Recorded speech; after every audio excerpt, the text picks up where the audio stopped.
From the ashes of a dead cinematic universe, The Invisible Man materialized atop the weekend box office with $49 million worldwide. On this IMD Brief, we break down how director Leigh Whannell's fresh spin on an old story had to slash its way to the top. In kickstarting its interconnected dark universe of classic horror movie monsters, Universal Studios tried. And tried. And tried.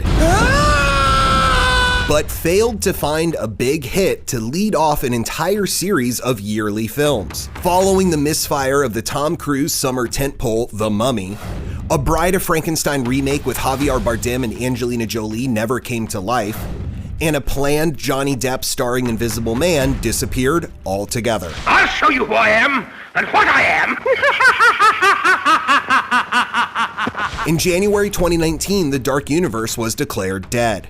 But Jason Blum of Blumhouse Productions would soon team with Universal to revive the movie monsters in standalone stories, with the Halloween and Get Out producers' trademark knack for fast, low-budget, and stylish productions. This doesn't seem like a well-thought-out plan. Maybe not at first, but Blum had the idea to call on writer-director Leigh Whannell, who had just finished helming a second Blumhouse film. After writing the Saw and Insidious films for director James Wan, Whannell broke big when he directed the surprise techno-thriller hit Upgrade. You now have full control again, Greg. When Whannell walked into a meeting at Universal, he had no idea that he was about to pitch his take on The Invisible Man. But he improvised a tale that changed the perspective of the H.G. Wells novel and classic Claude Rains film, from the doctor gone mad with Inviso power to the fiancé who is stalked by the abusive inventor. Are you okay? Elizabeth Moss was cast as the X on the Run, grounding the technology run-amok story in the raw human emotion of a domestic abuse drama. Surprise.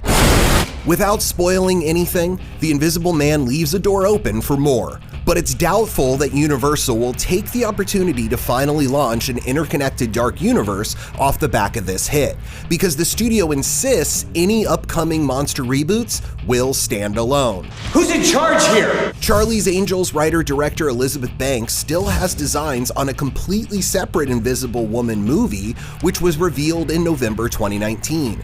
An announcement that came hot on the heels of the news that Rocket Man writer-director Dexter Fletcher would make Renfield, a fresh spin on Dracula's minion.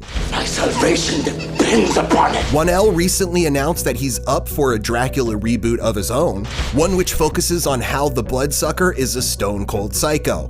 And recently we found out that the Invisible Man star Elizabeth Moss happens to be on the same wavelength. The fact that he took something that has been around for a long time and gave it a completely new take is so interesting and brilliant. I think that's what would be cool for like Dracula or something, you know? For more out-of-sight stories and trending tales, stay tuned to imdb.com/imdbrief.